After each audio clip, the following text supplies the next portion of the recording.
Pinocchio was perhaps the main film I was talking about in my video announcing this series, when I said that there were some Disney films that I remember loving as a kid, but haven't seen in a while. I actually wanted to just watch Pinocchio, and after I decided to watch it again, I got the idea of reviewing every Disney movie. So this really is the film I wanted to see the most. In case you haven't seen it, Pinocchio is about a puppet that is given life after his creator, a wood carver named Geppetto, wishes to a star to make him a real boy. The Blue Fairy gives Pinocchio life, and tells him that in order to become a real boy, he must become brave, truthful, and unselfish. She then assigns a cricket named Jiminy to be his conscience. But Pinocchio, having the spirit of a little boy while also being a blank slate, is led astray by temptations, and it's up to Jiminy to show Pinocchio the errors of his ways. And upon seeing them, it becomes Pinocchio's responsibility to learn from his mistakes in order to become a real boy. I have more of a history with Pinocchio than I do with Snow White. Unlike Snow White, I owned a copy of Pinocchio on VHS when I was probably about 4. I remember watching it a lot and really liking it. But then my VCR broke and my parents made the transition to DVD. I didn't watch it again. Around the time this was happening was when Disney was releasing their films on DVD and calling them, I think, the Special Edition. I was around 6 years old, and it was then that I watched films like The Lion King and Aladdin for the first time. And at that point, the 2 Disney films I'd watched the most were Pinocchio and Peter Pan. And for some reason, my parents never bought Pinocchio on DVD, although they bought several other DVDs, including Peter Pan. And because of this, I didn't watch Pinocchio for over a decade until the other day. Even though I hadn't seen it in a long time, I still remembered a lot about it, and had fond memories. For most of my life, I would have said that Pinocchio is one of my 5 favorite Disney films. But my opinions changed after watching Pinocchio again. And I mean that in the most positive way imaginable. It isn't just a top 5 Disney movie for me, it shot up to number 1. I thought it'd be fun to rank the top 10 Disney movies when I've seen them all, and it still will be, but I'm going to be honest, I don't see another film topping Pinocchio. Now it isn't impossible. I only remember about 10 or so Disney films with complete detail, so there may be one that challenges it after I familiarize myself with all of them, but it's going to be tough. But any film is going to have a hard time competing with Pinocchio. I don't use the word flawless very often, but I'm going to use it here. From the story, the pacing, the characters, the songs, even the animation, there is nothing that this film could improve upon.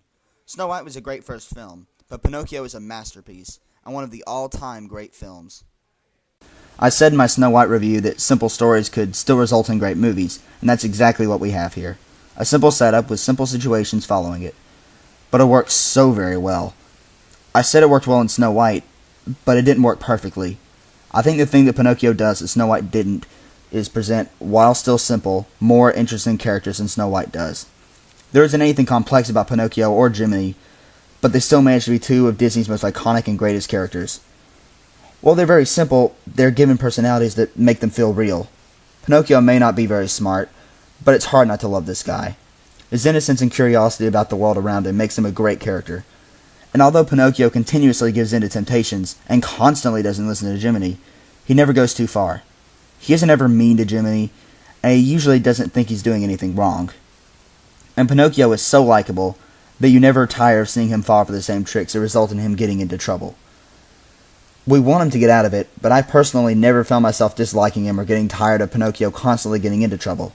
After all, the world is brand new to him, and he doesn't understand that there are people out there who want to hurt him for their own benefit. And his voice actor, the recently deceased Dickie Jones, did a great job giving a voice to Pinocchio. Jiminy Cricket is also a great character. Before watching Pinocchio, I thought Jiminy would be a goody-two-shoes type of character, but he wasn't.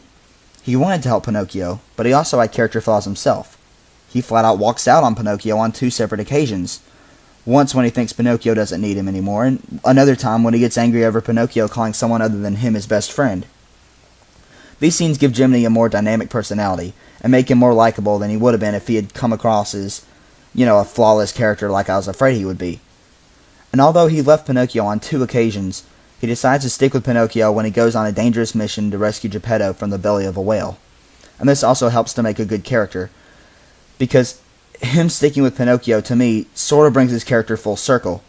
We see Jiminy as a loner at the beginning, and the only reason he decides to help Pinocchio in the first place is because he sort of gets pressured into it by the Blue Fairy. So it was great to see him stay by Pinocchio's side during Pinocchio's dangerous dive into the sea. The other characters are really good too. Geppetto, while not very involved as a character from a story standpoint, other than wishing for Pinocchio to be real, of course, is still a very likable character. He clearly loves Pinocchio and cares for him, and because I also really like Pinocchio, I like him too. Geppetto's pets are a lot of fun too. His pet cat Figaro got several laughs out of me, and I was also amused by his fish Cleo. Pinocchio doesn't have a major villain like many other Disney films, but this is because of the episodic structure that the film has, presenting us with several villains who are trying to use Pinocchio for their own gain. But while there isn't a villain who stays on the screen for very long, in fact, the results of the villain's actions seem to take up more screen time than the villains themselves, they're still very memorable.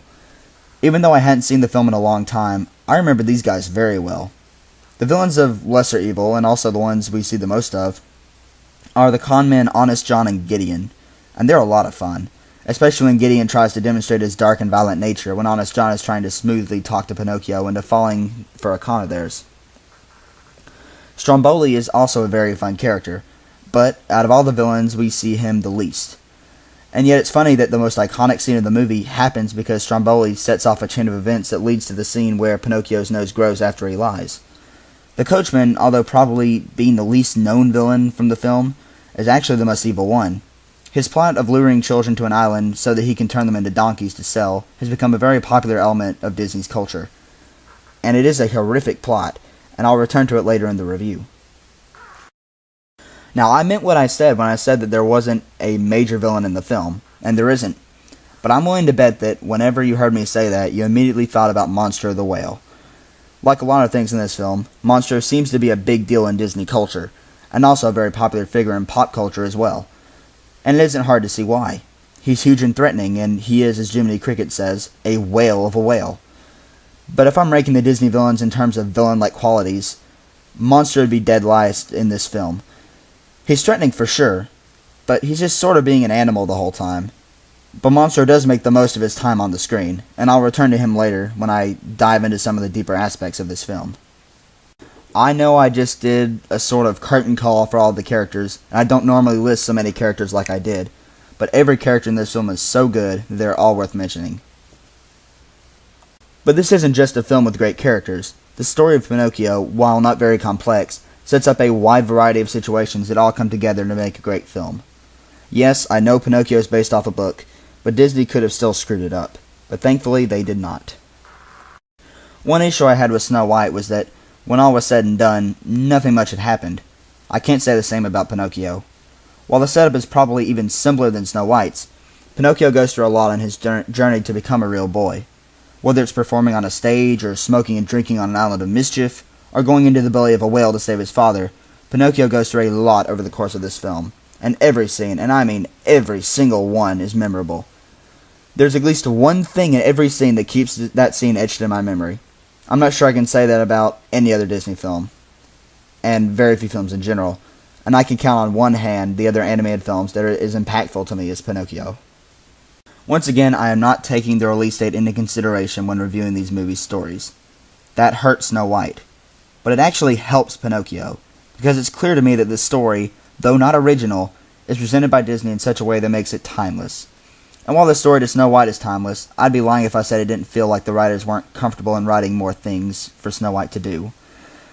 You know, she sort of just didn't do much, to be honest. But the writing in Pinocchio is much better, which causes Snow White to feel a bit dated, while Pinocchio feels timeless. One thing that struck me about Pinocchio was just how dark the overall film is. For example, the kids who get turned into donkeys aren't ever saved. At least we aren't ever led to believe that they are. And the scenes with Monstro are scarier than anything Disney's put out in a very long time. I think it's funny that I say that simple films can still be great ones, but like most great films that are simple, there are elements in the film that are anything but. An example of this is Pinocchio's change in the last third of the film. After discovering that Geppetto's been eaten by Monstro the Whale, Pinocchio immediately decides to save him, without any fear. Even Jiminy can't believe that Pinocchio is going to confront Monstro. As far as an intelligence standpoint is concerned, Pinocchio isn't any smarter than he was before, and I think he's too naive to be called brave. But it isn't bravery that he's relying on. I think what's driving Pinocchio in these scenes is the love he has for his father. This is never stated, but it was clear to me while watching the film that Pinocchio loves his father very much, and it turns out that he loves him so much that he's willing to go to very dangerous extremes to save him. I mentioned earlier that Jiminy, who is a loner earlier in the film, decides to accompany Pinocchio in his search for Monstro, and that this showed an arc coming to a close. That arc, I believe, is Jiminy learning to truly care for people other than himself. So if Pinocchio's love for Geppetto causes him to go after Monstro, Jiminy's love for Pinocchio causes him to go with Pinocchio in his search. Now, of course, the three things Pinocchio needed to obtain to become a real boy were bravery, truthfulness, and selflessness. He does obtain these traits, but I think his love for Geppetto helped him greatly to do it. I think it's funny that what is, in my opinion, one of the great arcs in Disney history that concerns one of Disney's favorite elements, love, is never addressed. If Pinocchio had been made in recent years, Disney would have made sure the entire audience clearly understood what I just explained to you. Of course, I could be wrong in my assumptions about the love in this film. Heck, it's possible that what I just explained never crossed Walt's or anyone else's mind while making the film. And that's the beauty of film, though. We can all interpret things differently, and what I was saying about love was what I was thinking while watching the film. So I accept this element in the film to be true. And after seeing this film, I find that the love in it is more real than most other Disney films that openly show it to the audience. It's funny how Monstro, as menacing as he is really just a plot device to help Pinocchio become a real boy. Having a creature as threatening as he is makes Pinocchio's very memorable rescue of Geppetto all the more impressive. Really, Monstro could have been a variety of things, but a giant, threatening whale was a good choice by Disney. Or, the writer or whoever it was. And while I do believe that he is more of a plot device than an actual villain, Monstro is still a very memorable villain, and justifiably so. His design is great, and he is clearly a force to be reckoned with. The term Disney magic is used a lot. I've often rolled my eyes when I've heard it, since I honestly don't find a lot of Disney's films magical.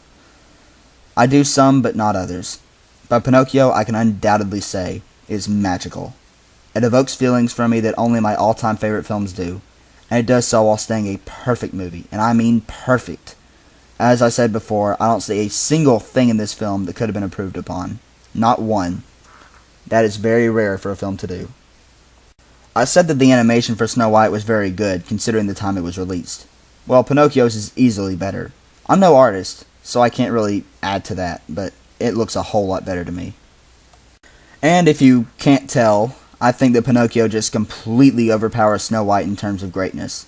And that gave Snow White a very favorable review, and I stick by it. It's a great movie, but I believe that it's just out of its league when it comes to Pinocchio. But I don't blame it. Most films are. I'm not sure this film gets credit for it, but Pinocchio was actually the film that started what would become a huge part of Disney, which is having one's dreams come true. So really it could be argued that from a historical standpoint, Pinocchio is the most important Disney feature. Well, aside from Snow White, of course, being the first.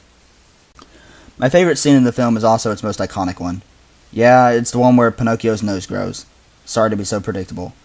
But that scene captured my imagination when I was a child, and it has stuck with me ever since. And it's probably my favorite Disney scene right now. We'll have to see how it holds up after I've seen every film, and don't worry, my favorite scene won't be as predictable with every other Disney film. I'm going to cheat in naming my favorite character. I have to give it to both Pinocchio and Jiminy Cricket. These guys are great, and they play off each other perhaps better than any other Disney duo. Well, there's another duo that may be better, and I'll reveal who they are when I get to the film. But I really like these guys, so I have to give it to both. But there'll typically be one decisive character in the future. My favorite song has got to be When You Wish Upon a Star. Again, sorry for being so predictable, but it really is a great song, and it pretty much sums up what a lot of Disney films would be about in the future, which is having your dreams come true. However, every song in this film is good. There don't seem to be very many, though. It seems like Disney decided to have pretty much every song in the first half and hardly any in the second, but the songs that are in the film are very good. Since the review was so long, I'm not going to throw in much trivia fluff, although I do want to say this. Mel Blanc, the legendary voice actor, was supposed to voice the character of Gideon until it was decided to make him mute, and strangely enough, he was supposed to voice Dopey in Snow White before he was made mute. And the only Mel Blanc voice contribution in Disney history is when Gideon burps while he, Honest John, and the coachman are talking inside of the tavern. I find that interesting, and also pretty funny. Before I end my review, I want to make something very clear. Very few of my reviews will be anywhere near this length. Most will be about the length of Snow White's review. But there was just so many great things in Pinocchio to talk about that I simply had to talk in length about it. If you can't tell, I really enjoyed Pinocchio. More so than I even expected to, and I expected to like it a lot. I still have about 50 Disney films to watch, but it's going to be hard to find a film that tops it or even comes close. I only talk a lot about films I really enjoyed, and typically the longer I talk about them, the more I like them. After watching Pinocchio, it has shot up to the top of my favorite Disney films list by a mile. At least for now, and it probably will stay there, to be honest. And it's in the company of my favorite films of all time, both animated and live action. Perfect in every way, Pinocchio is a masterpiece, and gets a perfect 5 stars out of 5, and I would give it 6 stars if I could. Thank you for watching, and I hope you continue to when my reviews are shorter.